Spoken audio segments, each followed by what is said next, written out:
अश्विनी महाजन साहब, मैं आपसे दो चीज़ें पूछूंगा। क्या ट्रंप के डर से हम स्वदेशी अपनाएंगे? क्या हम मोदी के नेतृत्व की वजह से स्वदेशी अपनाएंगे? या फिर स्वदेशी अपनाने के लिए हमें वो इकोसिस्टम मुहैया कराया जाएगा?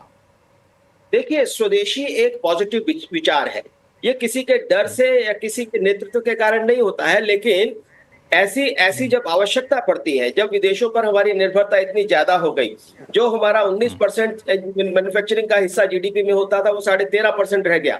जिस प्रकार से एपीआई में और बाकी सब चीजों में हमें एक्सप्लॉइट करना शुरू कर दिया गया, ऐसे में आज ये आवश्यकता बन गई है कि ट्रंप साहब ने तो एक हमें एक रास्ता दिखाया है कि हाँ, हमें आत्मनिर्भर बन करके, हमें अपने ऊपर निर्भर करके, अपने स्वदेशी के आधार पर, अपने उद्योगों के आधार पर, और आप अब ये देखिए, जब से हमने मेक इन इंडिया और आत्मनिर्भर भारत की बात की है, हम पेमेंट सिस्टम में आत्मनिर्भर हो गए, हम डिफेंस में आत्मनिर्भर हो गए, हम 5G में, टेलीकॉम में आत्मनिर्भर हो गए। तमाम प्रकार के ऐसे बड़े बड़े उद्योग हैं जिसमें स्पेस के सेक्टर में आज हम दुनिया में एक शक्ति बनकर के उभरे हैं। हमें केवल एक प्रयास करने की जरूरत है, इस बात की, इस मानसिकता से बाहर आने की जरूरत है कि हम केवल और केवल विदेशी कंपनियों के आधार पर देश का विकास कर सकते हैं। यह 1991 की नीति की सबसे दुष्परिणाम यह निकला है कि हम एमएनसीज और बाकी सब दुनिया के मुल्कों के ऊपर इतने ज्यादा निर्भर हो गए, और डब्ल्यूटीओ में हमें जब ठीक है, उसमें अश्विनी साहब मैं आऊँगा, लेकिन आपने ये सही कहा, कई सारे सेक्टर में हम आत्मनिर्भरता की तरफ तेजी से बढ़े हैं। अजय श्रीवास्तव सर, कहाँ कितना सफ़र बाकी है अभी? स्वदेशी का मतलब पहले तो समझाइए, स्वदेशी का मतलब क्या माना जाए? कि क्या सारा कुछ भारत में बना हुआ हो? ऐसा तो संभव नहीं है ना कि हर कुछ हम ही बना लेंगे, कहीं ना कहीं निर्भरता तो रहेगी। तो आप किस सेक्टर को देखते हैं कि वहाँ पर स्वदेशी की गुंजाइश काफ़ी ज़्यादा और किस हद तक है? देखिए, हमारे दो सबसे जो अच्छे सेक्टर्स माने जाते हैं जहां हमने स्वदेशी कॉन्सेप्ट का यूज़ करके दुनिया में अपनी चीज़ें एक्सपोर्ट कर रहे हैं, सबसे ऊपर ऑटोमोबाइल सेक्टर या स्मॉल कार के हम एक्सपोर्ट हब हैं, और दूसरा है फार्मास्यूटिकल्स। दोनों में ही हमने स्वदेशी का पूरा कॉन्सेप्ट फॉलो किया और उसको साल दर साल हम पूरा करते रहे। फॉर एग्जाम्पल, हमने कैसे किया? इसमें हमने ऑटोमोबाइल्स में हमने कहा कि हम अपना टैरिफ बहुत हाई रखते हैं, और हम चाहते हैं कि दुनिया के, हम नहीं चाहते हैं सारी चीज़ें खुद बनाना, हमें मालूम है हमारी टेक्नोलॉजी, कई चीज़ों में हमारे पास कम टेक्नोलॉजी है, तो हमने इनवाइट किया जो बेस्ट दुनिया के मैन्युफैक्चरर्स थे ऑटोमोबाइल के, आए हमारे यहाँ। वो आए हमारे यहाँ, एफडीआई में इन्वेस्ट किया, और आज हम स्मॉल कार के एक्सपोर्ट हब हैं दुनिया के। तो एक वो सक्सेस स्टोरी थी। It was purely because of हमारा माइंडसेट, पॉलिटिकल माइंडसेट कि हमको ये करना है और स्वदेशी मूड से करना है। अगर हम डब्ल्यूटीओ की इन सबकी सुनते रहते तो ये तो होता नहीं। सेम विथ फार्मास्यूटिकल में हमने कहा पेटेंट, हम जो है प्रोडक्ट पेटेंट आइडेंटिफाई रिकग्नाइज नहीं करेंगे, ये हमने 1970 में किया, नहीं करेंगे। उस वजह से हमारा पूरा जेनरिक एक्सपोर्ट सेक्टर बन गया, और वो न केवल हमें फ़ायदा कर रहा है, बल्कि देखिए वो पूरे अफ्रीकन नेशंस को हम सप्लाई कर रहे हैं। इवन अमेरिका में जो मैक्सिमम जेनरिक्स यूज़ हो रहे हैं वो हमारे यहाँ के जा रहे हैं। तो ये दोनों जो हैं स्वदेशी के एग्जाम्पल हैं, और ये हमने दुनिया से लड़ के अपनी जिद पे किए हैं।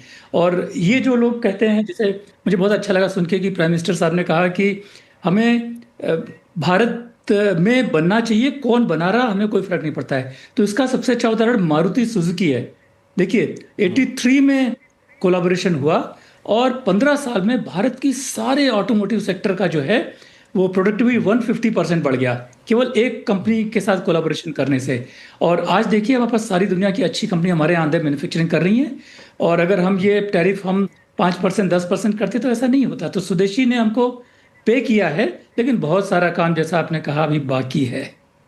बहुत सारा काम बाकी है यहाँ पे। मैं इस पे आऊँगा आगे चल के, कौन सा काम बाकी है। अनिल पद्मारावन साहब, मैं आपके पास आऊँ, लेकिन हमारे साथ इंडस्ट्री चैम्बर के ही हैं विनोद शर्मा साहब, जो कि इस पूरे चीज़ों को काफ़ी करीब से देखते हैं, या फिर कहें कि स्वदेशी में चुनौतियाँ क्या है, इस पर भी ध्यान रखते हैं। उनके पास मैं ये सवाल लेके जाऊँगा। लेकिन अनिल पद्मारावन साहब, अभी आपने सुना अजय श्रीवास्तव जी को, उन्होंने कहा कि बहुत सारे सेक्टर में हमने जब कोशिशें की तो रिजल्ट दिखा भी, और ऑटो सेक्टर उसका एक उदाहरण है, फार्मा सेक्टर उसका उदाहरण है। स्थिति ये हुई कि फार्मा सेक्टर से अमेरिका पे डरने लगा है। अब मुझे ये बताइए कि वो सारी चीज़ें जो इन सारे सेक्टर के लिए की गई, अब आगे कहाँ पे करने की ज़रूरत है और किस तरह के कदम उठाने की ज़रूरत होगी? लक्ष्मण जी, जो अजय जी ने कहा ना, उदाहरण बहुत अच्छा दिया कि ऑटोमोबाइल्स का। तो उसमें एक मतलब इतिहास में एक बहुत अहम बात थी। जब आप जाओगे वापस, तो कृष्णमूर्ति साहब के साथ मैंने एक इंटरव्यू किया था, बहुत अब तो वो गुजर गए। तो उन्होंने मुझे बताया था उस टाइम कि जो सरकार में जो कैपेसिटी था, प्रोडक्शन कैपेसिटी मारुति का, वो 10,000 या 20,000 गाड़ियों का था। तो उन्होंने, उस टाइम प्रधानमंत्री इंदिरा गांधी थी, तो उनको बोला कि नहीं, इसको 1 लाख होना चाहिए। तो सारे जो हमारे बाबू लोग हैं, मतलब बौखला गए कि ये कैसे हो सकता है। मतलब जिस देश में 25,000 गाड़ियां नहीं बिकती, कहाँ 1 लाख की कैपेसिटी होगी। तो वो अड़े रहे और इंदिरा गांधी जी उनकी बात मान गई। तो जो वो उन्होंने विजन दिखाया, जो बेट किया, उसका नतीजा आज अजय जी ने हमारे सामने रखा कि दुनिया भर के ऑटोमोबाइल कंपनी आज हिंदुस्तान में आए हैं। तो वैसे जो बेट है, वो अगर हिंदुस्तान लेने को तैयार है आज, तो वैसे ही नतीजे निकलेंगे। लेकिन हमारे में नहीं, एक आत्मविश्वास बहुत ही कम है। मतलब हमें नहीं लगता कि हमसे होगा, हमसे हो पाएगा। तो वही जो प्रधानमंत्री ने जो कहा, तो इसका मतलब उल्टा नहीं निकालना है। ये नहीं कि जैसे अजय जी ने कहा हर चीज भारत में ही बनेगा, वो नामुमकिन है। दुनिया में कोई चीज किसी देश में 100% बन ही नहीं सकता। तो जिस तरीके से, मतलब जो भी आप ग्लोबलाइजेशन को गालियां दो, मतलब जो भी लांछन लगाओ, लेकिन आज जिस तरीके से ग्लोबलाइजेशन ने एक आर्किटेक्चर बनाया है, हर दुनिया में हर देश कुछ ना कुछ करेगा। तो ये पूरा 100% तो नहीं होगा, लेकिन 100% ना हो, लेकिन मेजॉरिटी हो। और जिनमें स्ट्रेटेजिक सेक्टर, स्ट्रेटेजिक ऑटोनॉमी। तो मेरा इसमें आपको यही जोड़ना है, इस जो हमारा जो बहस चल रहा है, कि राजीव कुमार जी ने ये स्वदेशी का सबसे बड़ा अच्छा डेफिनेशन दिया था। आपको शायद याद होगा, जो 2017 में वो सीईओ बने थे नीति आयोग के, तो उनसे पूछा गया था सवाल कि स्वदेशी का क्या मतलब है। तो उन्होंने कहा, मेरे हिसाब से दो ही मतलब है। एक, आर्थिक आउटपुट जो है देश का मैक्सिमम होना चाहिए, और जॉब क्रिएशन मैक्सिमम होना चाहिए। इसके लिए आप कुछ भी करो, वो स्वदेशी है।